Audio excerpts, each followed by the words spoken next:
Gusto mong matuto kung paano magbasa ng Bible? Check this out. I'm Hilda Nasobesa and I help new believers navigate the narrow road. The road that leads to eternal life.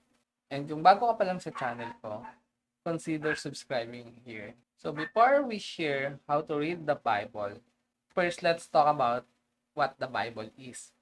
The Bible is a collection of books with different genres. Merong history, prophecy, poems, epistles, etc. And sinulat siya ng iba't ibang tao. Merong hari, merong pastol, merong prophet, merong fisherman, at marami pang iba. It is written over the span of 1,500 years in three languages: Hebrew, Aramaic, and Greek. And sobrang unique ng Bible because it tells a one unified story. Walang contradiction. That story is God's reconciliation to human being through Jesus Christ. Sobrang unique niya kasi imagine mo, different genre, different people yung nagsulat, from different background, sobrang haba ng timeline, in three languages. And yet, there's no contradiction in the Bible. And it tells one unified story: the birth, the death, and the resurrection of Jesus. And what's so unique about the Bible is it changes so many lives.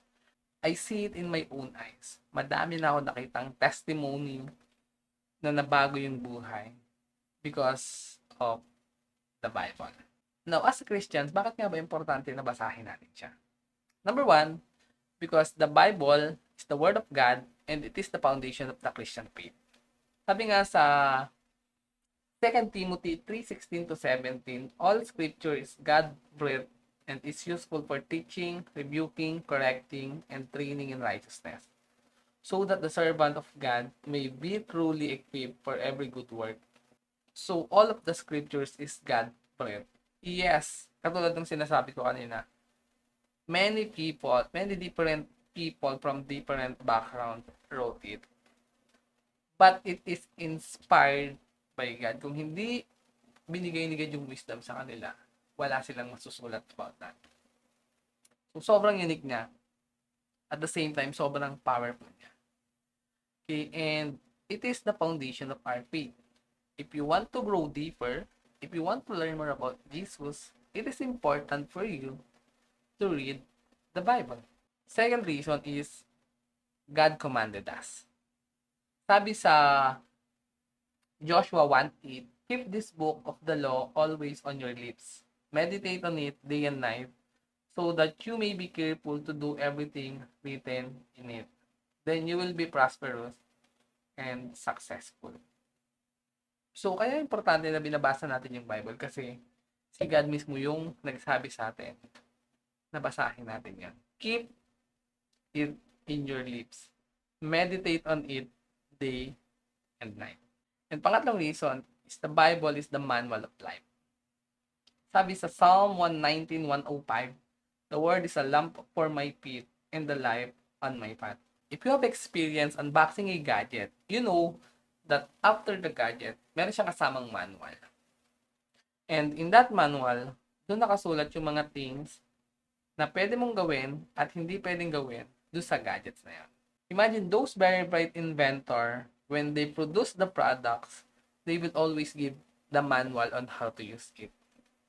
How much more yung very bright and very wonderful na creator natin na si God. Siyempre, nung kinreate niya yung human beings, meron siyang pinrovide na manual on how we should live our lives. And that's the Bible. So, ayan, 3 practical tips kung paano basahin yung Bible. Number 1, you pray to understand the Bible. Pray that God reveals Himself to you. Because here's the thing, the Bible isn't just a motivational book.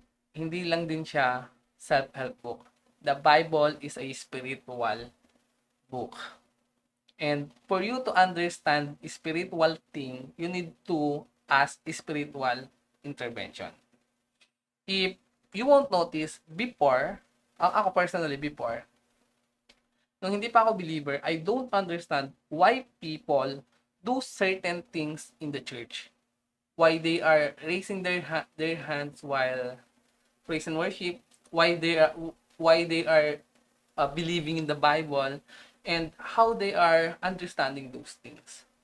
And after knowing Jesus, after having a relationship with Him, doon ko na unawaan na kaya pala hindi ko siya maunawaan before, hindi ko maintindihan yung mga ginagawa nila. It is because I'm spiritually dead. But when Jesus died for me and I accept Him as my Lord and Savior, I am born again and I am spiritually alive again. And that's why I understand spiritual things. So if you want to learn about the Bible, you need spiritual intervention.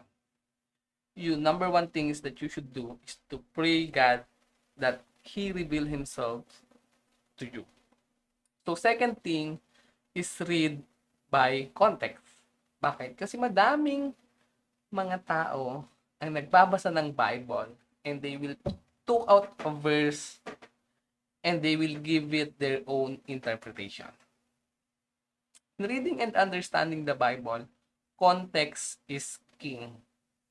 Hindi mo lang siya babasahin ng per line, okay?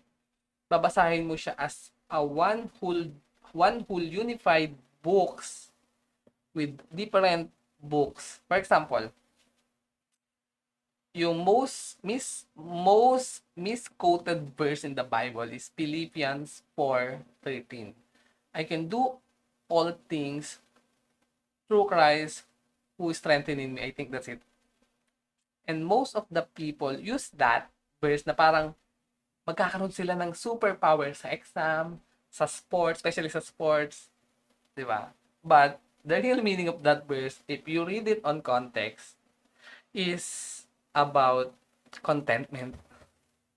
Bakit? Kasi yung buong verse, yung buong verse, sinulat yon ni Paul. Si Paul yung sumulat. And sabi niya, naranasan ko ang mawalan, naranasan ko yung magkaroon. Diba?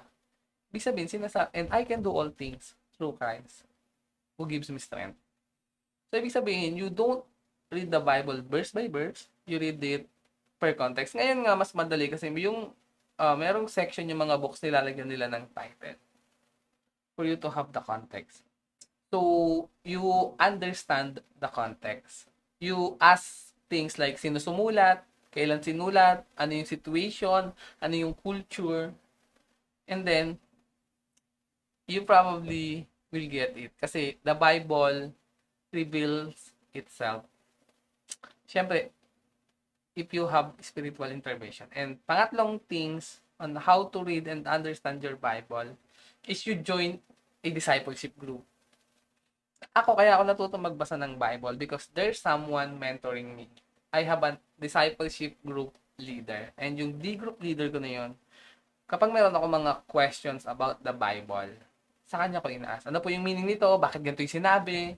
Bakit ganito yung ginamit na word? And those mature believer, you should join a group na talaga makakapag-help sa'yo. And be careful on joining a group na hindi makakatulong sa growth mo.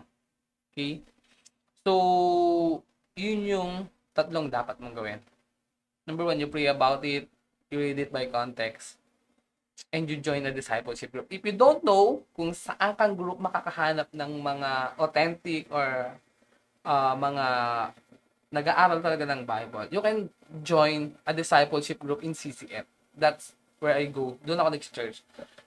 Sa CCF, mag-chat ka lang doon sa page nila, sabihin mo lang, I want to join a discipleship group. And probably they will give you or they will assign you to some of their leaders kung nasang lugar ka. And yun lang, I hope you learned something about this and I hope that it helps you. Okay? Again, reading the Bible, hindi siya one time, big time na matututo ka sa isang maliit na video isang simpleng video like this.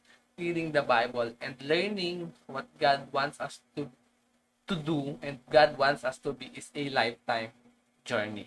Hindi siya one time, big time. So just continue to pray that God reveals Him to you through your life.